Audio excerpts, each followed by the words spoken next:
how it can be problematic even in law, but as a moral theory, it works very well because it keeps you conscious of how useful you are to your fellow human beings. Oh, JP, it's the opposite. It doesn't work well when it comes to morality, but it works well when it comes to the law and also to the economy. Because so, Maurice, you can just explain now. You can just proceed and explain. Let me properly. just explain very briefly. You know, utility is the value derived from something. So, as an economist, I want to, like, if I'm making a policy about providing free education in Kenya, I want to reach as many people as possible. So that's a moral decision. But if I'm going to strictly use the utilitarian theory to give education in Kenya, then I'm going to ignore minority. There are some small communities in Kenya who are like 100,000. And I'm going to say, those are not part of the majority, or disabled people, or, you know, the minority communities. Then I'm going to ignore them because they're not part of the bigger picture. So it's useful when it comes to economics, but it's not very useful when it comes to the theory of utility.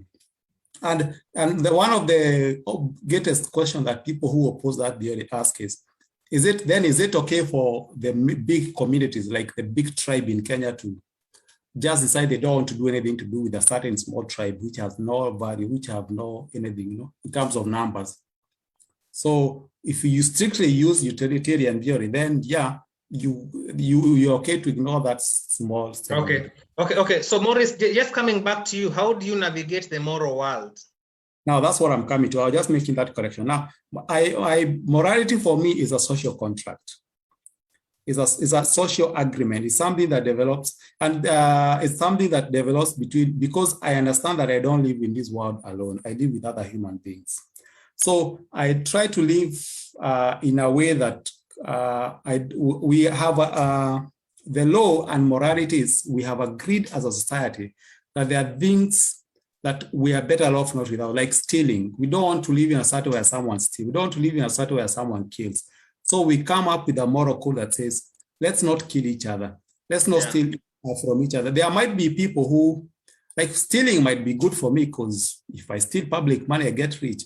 But you don't live a society where everybody wants to steal public money, because then everybody is worse off at the end of the game. Although there are people who have argued that those who steal money from taxpayers' money, on social media, I've seen Kenyans saying those ones, they need to just be sentenced to death.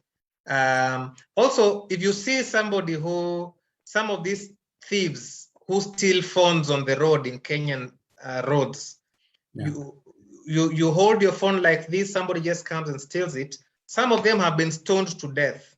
Do you see that as a moral thing to do? It's subjective. It's subjective. I'm very opposed to death penalty and also to that kind of public. It's called public lynching. Yeah, I'm very opposed to it because you see that's a bigger. I don't want to go to that discussion, but you see, ukiangalia someone who is stealing at OTC is a street person who has been brought up in very different circumstances.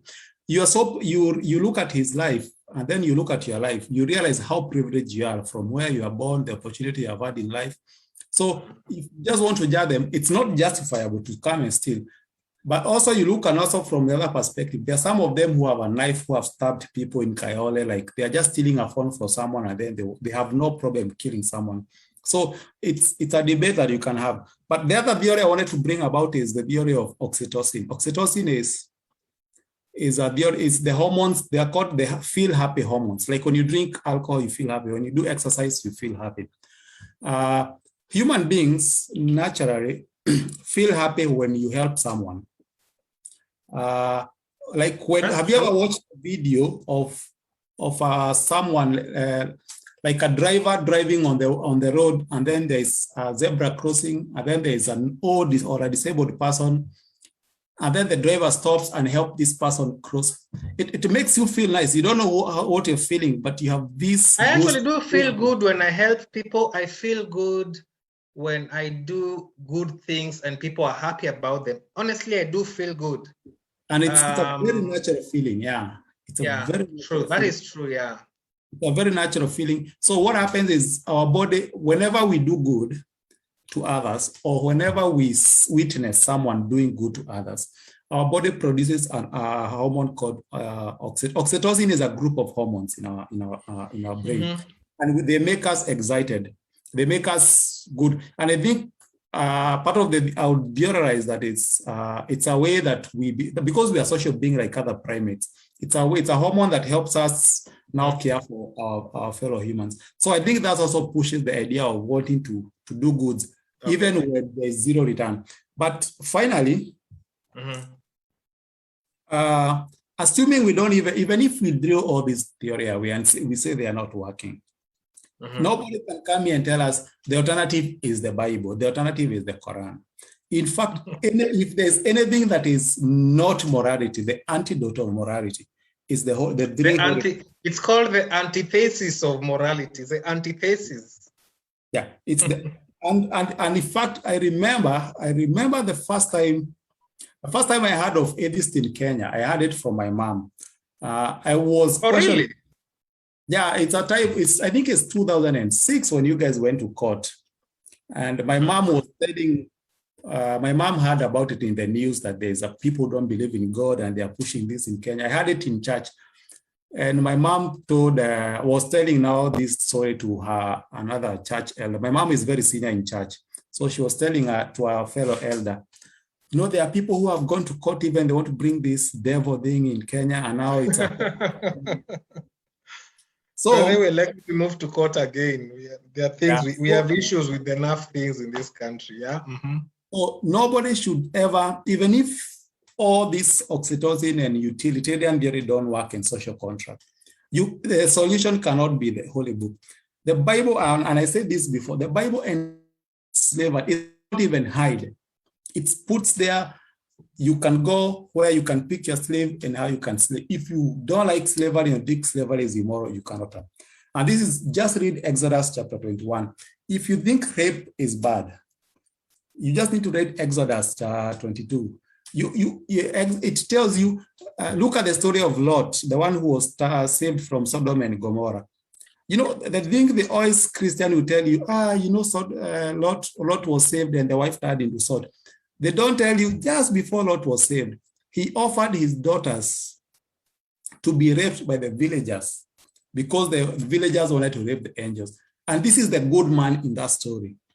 If you go to Deuteronomy 22 also, it tells you that the punishment for me raping a girl, if that girl is there are two punishments. If that girl is engaged, then me, I'm supposed to be killed. And then the lady, if that lady is also supposed to be killed if she doesn't scream enough. But if that lady is just a normal virgin, I find on the road, the biggest punishment I can get is her being forced to marry me. And you see, Jesus never corrected that. That means, and this is the law, this is the verbatim from God. The other thing they cannot tell us about is, of course, killing of children everywhere in the Bible. I remember there's this story of the bears coming to eat 12 children. What was that all about? Because they had insulted some bald guy. It's called Elisha. It's called Elisha, yeah. It's called Elisha. He insulted they insulted him, and then the God sent 42 bears to kill 42 children. To kill the children, yeah. And also in the killing, look at Pharaoh. Remember last time I told you of Pharaoh killing all the firstborns of Egypt. What did the firstborns do? What did the children of Ayub do to deserve to be killed? What do we celebrate in Passover? What do Christians actually celebrate in Passover? You know, Passover is actually the day we celebrate the killing of all firstborns in Egypt. And they want to make it look like a good holiday. So you cannot resort to, and you see, it's not, the other thing, let me finalize by saying, you cannot restrict this to Christianity. It's the same even in Quran, you know, how to deal with infidel. It's well written there. You have to kill them. How to beat a woman in Quran 4:34. If a woman disobey you, first thing you do is don't give up.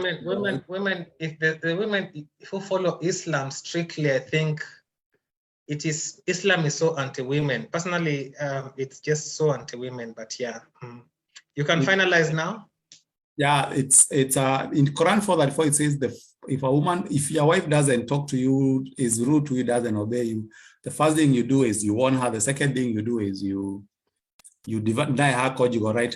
The third thing is strike her. You know, that's like, it's there. That's the good book. Strike her. That's Quran for that. It's just there. To deal with infidel, you know, you just kill them. If you leave, or apostate, if you leave Islam, is apostate. So my point is, you cannot use this. This is not what anti, and you cannot. It's not either religious or not religious. Even if we remove all the atheist moral, it does not become the alternative. It's even whether we have a solution or not. So, but I think I go with the story of the theory of oxytocin, social contract, as an economist. I will go with a bit of utilitarian theory. Okay.